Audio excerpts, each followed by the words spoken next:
Hey guys, hope you're doing well today. We're going to talk about polynomials and their roots and factored form and all sorts of stuff today. So let's get started. First, what is a polynomial? A polynomial is it's an expression of two or more terms. And there are a couple qualifications, a couple things that are not allowed. So for example, you cannot have, you can't divide by a variable, which also means you can't have negative exponents because that would make you divide by a variable if you remember your exponent rules. So no negative exponents. Also no fractional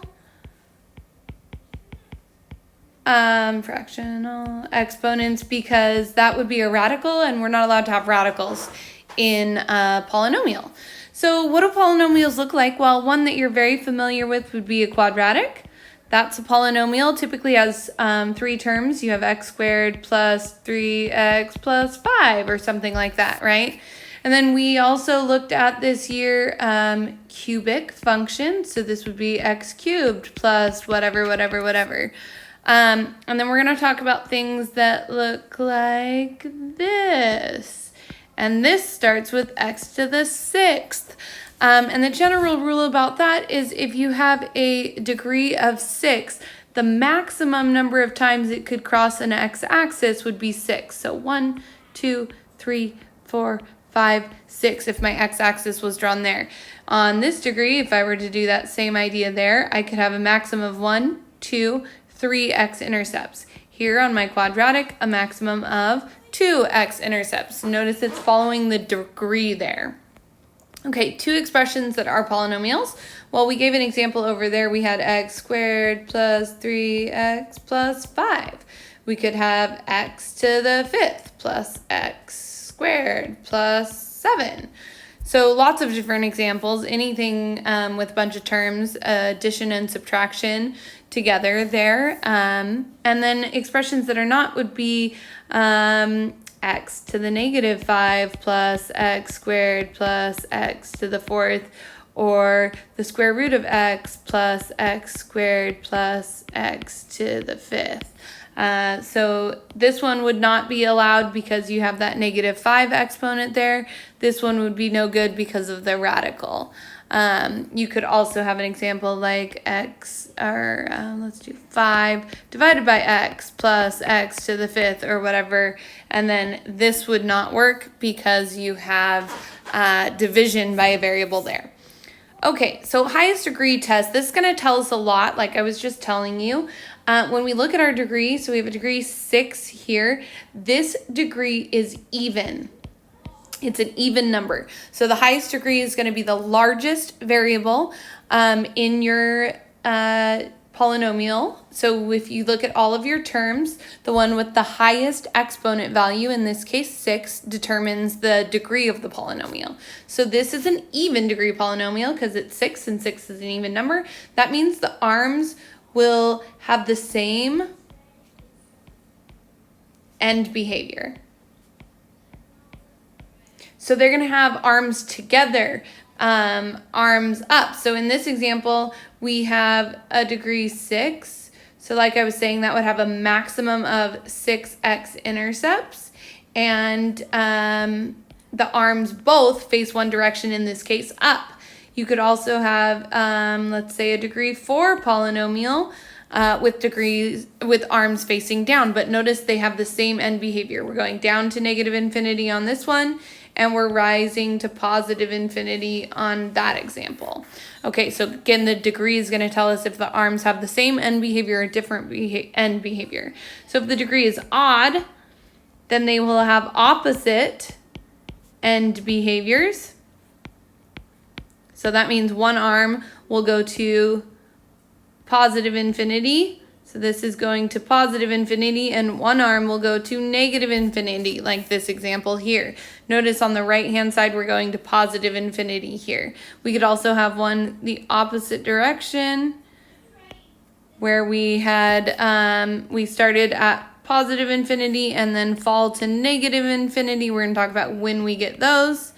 This one would have 1, 2, 3, 4, 5 potential x-intercepts, so this is a degree 5.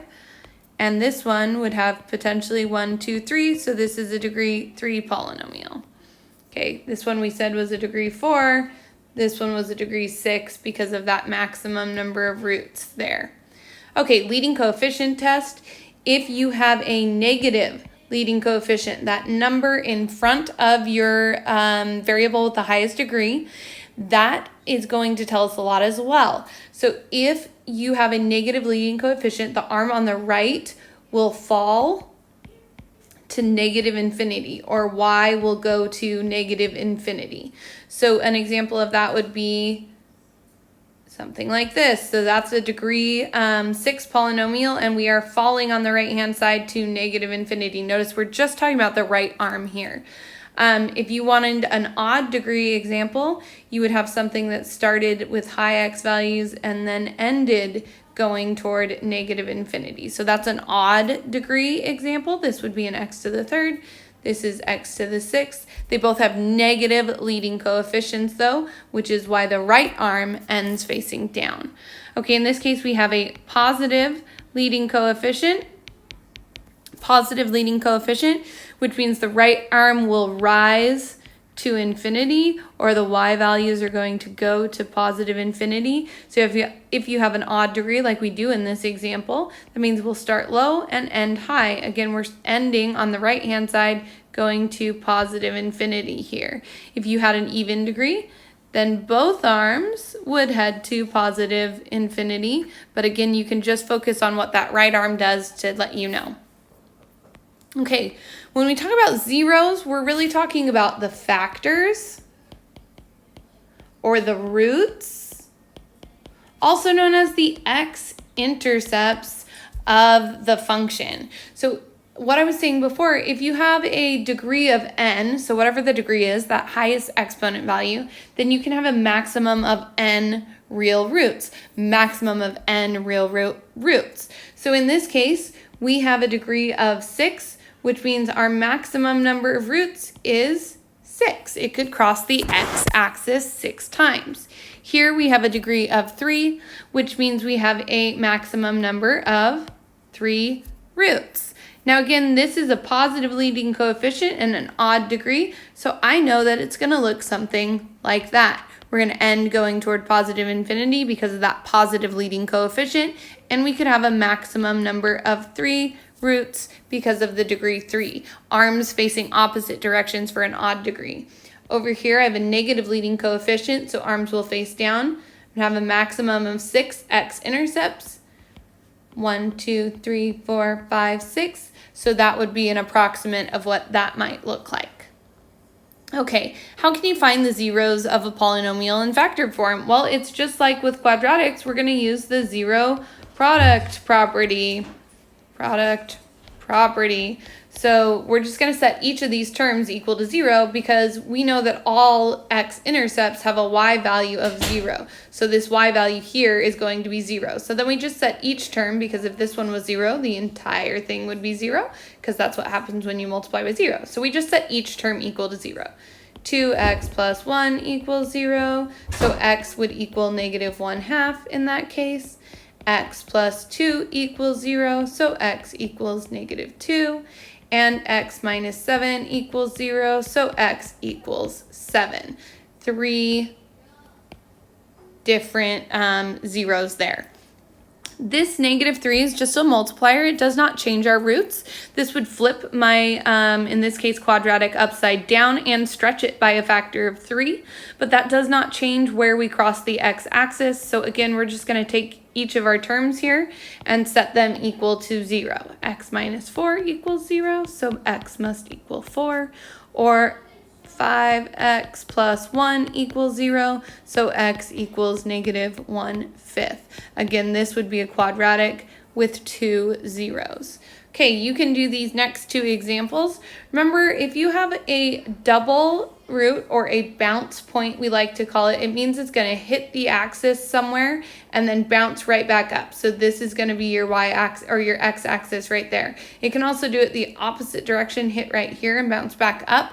it counts as double, but obviously that's only one solution. So check your Edpuzzle answers and make sure you're understanding how to get these roots.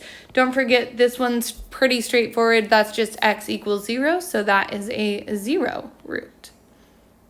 Okay, equations from a graph. So we're going to use the x-intercepts, or the roots, or the factors, or whatever you're going to call them, to find the factors, yes, and write it in factored form. So we're going to take our roots. We have -6, 0, -4, 0, and 3, 0. And we're going to use those roots to write our equation in factored form. So we're going to write our factors. X plus 6, again, inverse of 0 product property here. So now we're bringing these values back to join the x. So that would be like saying x equals -6. So you'd add 6 to both sides to get your factors there. Okay, this has a positive a value because on the right-hand side, I'm heading to positive infinity. So this is a positive a value. All right, to solve for a, if you've already done the Desmos, you'll see this there. If not, you're going to have to do this in the Desmos, so pay attention. What we're going to do is just like in the bunny problem we did in the first half of Math 3, we're going to plug in everything we know using a point. In this case, the other point that we're given is 0, -0.72. So we're going to plug that in as our x and y values, and we're just going to solve for a. So we know we are going to do y equals a, we don't know what that is yet, times x plus 6 times x plus 4 times x minus 3. So now we're just going to go ahead and plug in an x of 0. So every time I see an x, I'm going to plug in 0. And I'm going to sub in my -0.72 for y. So I get -0.72 equals a. I don't know what that is yet. That's what I'm solving for. Times 0 plus 6 times 0 plus 4 times 0 minus 3. So we're going to multiply 6 times 4 times -3 all together. So we get -0.72 ends up equaling actually -72. So then we're going to divide by -72 on both sides. Oops, 72. And we get that a equals 0.01. So that means our a value is 0.01. So we're just going to plug that in the beginning of our function here. So we have f of x equals a multiplier of 0.01. We knew it was going to be positive, so that's a good check there. And then x plus 6, x plus 4, and x minus 3. Okay, let's identify our roots here. We have -9, 0. We have -3, 0, and this has a multiplicity of 2. So that means it's a double root. Notice it bounces. It almost creates a quadratic if you were to over-exaggerate that movement there. It's bouncing back up. So it hits that x-axis and then goes back to the positive y direction. So that's a double root or a bounce point. And then we also have -2, 0. So when, oh, and then our a values, well, we're facing down on both sides. So this is an even degree, and it's facing down. So we have a